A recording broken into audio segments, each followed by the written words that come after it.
자, 어제 SNS에 글이 하나 올라왔잖아요. 우리 어머니가 마트에서 맞았습니다. 도대체 어떻게 된 건지, 어떤 일인지 이동혁 차장과 함께 확인해 보겠습니다. 여기죠? 예, 지금 8일 날 공개된 안양의 한 마트의 모습입니다. 네. 빨간 원 안에 들어있는 한 남성이 네. 그 앞에서 계산하고 있는 종업원에게 때릴 듯한 위협적인 자세를 계속 취하고 있다가 네. 결국에는 물건을 던지고 실제 뒤통수를 가격하는 그런 폭행을 저지르게 됩니다. 자, 경기도 안양의 한 마트인데, 지금도 물건 던졌네요. 있죠? 그래서 자리를 피해서 나갔는데 이 완전히 남성이 행패를 부리는 거군요. 계속해서 따라가서 직원들 휴게소로 쓰는 곳까지 따라가서 거기에서도 계속 폭행을 했다라는 게 SNS를 통해서 알려졌습니다. 30대 남성이네요. 그렇습니다. 네. 지금 보면 때릴 듯한 자세를 취하다가 지금 좀 너무 충격적인 것 같아서 화면에서 좀 보여드리지 않았습니다만 네. 실제로 손으로 뒤통수를 가격하는 그런 폭행을 저질렀다고 합니다.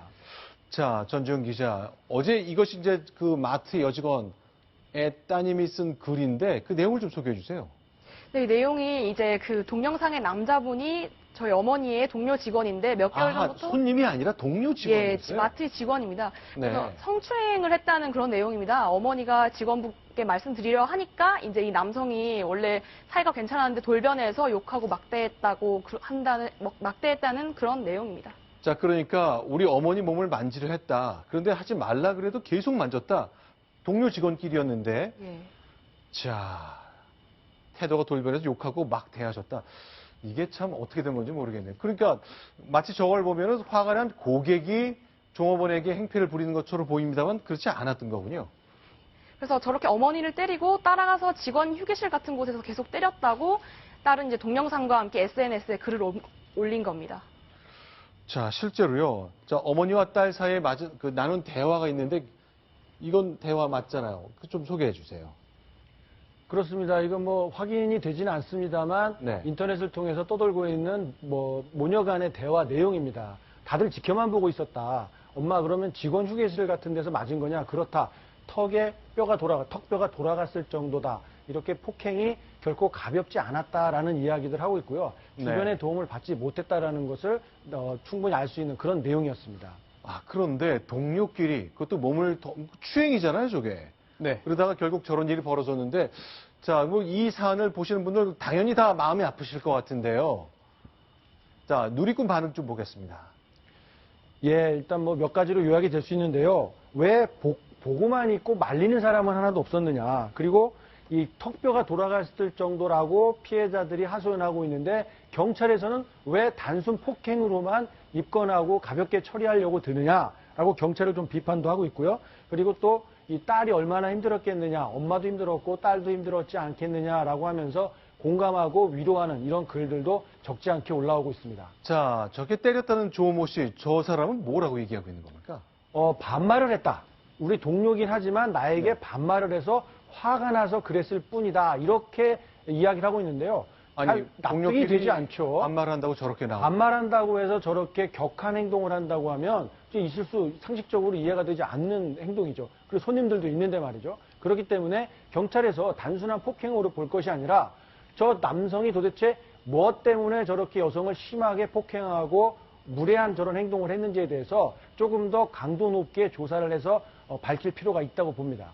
자, 전주영 기자, 이번엔 좀 황당 사건이 있는데 네. 달러가 등장하죠? 네, 맞습니다. 100달러짜리 미화인데요. 네. 이게 상당한 사건인데 검은 종이를 007 상자 같은 그런 곳에 넣으면 오른쪽에서 이제 진짜 미화가 나오는 기계를 빌려주겠다면서 피해자 4명에게 12억 원을 가로챈 외국인 이야기입니다. 자, 한번 볼까요? 저기에 검은 종이가 가방 안에 쓱 들어가는데 나올 때는 미화 100달러가 나온다? 네, 맞습니다. 어떻게 된 거예요? 이게 사실은 저 수법이 굉장히 단순하고 황당한데요. 네. 실제 진짜 검은 종이를 넣고 그리고 저기 반대쪽에서 나오는 미아 100달러는 이미 넣어둔 미아 100달러가 모터를 통해서 그냥 나오는 겁니다. 네. 그러니까 둘은 다른 종이인 거예요. 그러니까 이미 달러는 들어있던 건데 저렇게 눈속임을 했다는 건데 이건 또 뭡니까?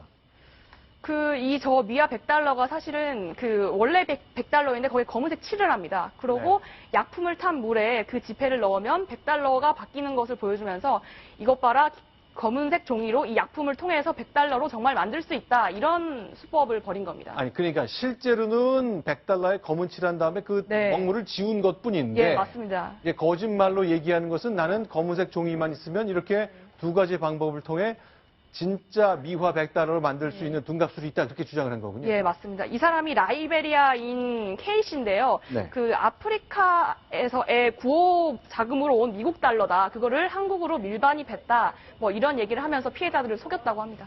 그런데 저걸 믿고 돈을 줬다는 얘기예요? 예, 돈을 줬는데 이게 왜냐하면 실제 그 미화를 들고 은행에 가니까 피해자들이 정말 바꿀 수 있는, 환전을 할 수 있는 겁니다. 네. 그래서 끔뻑 속아 넘어갔던 겁니다.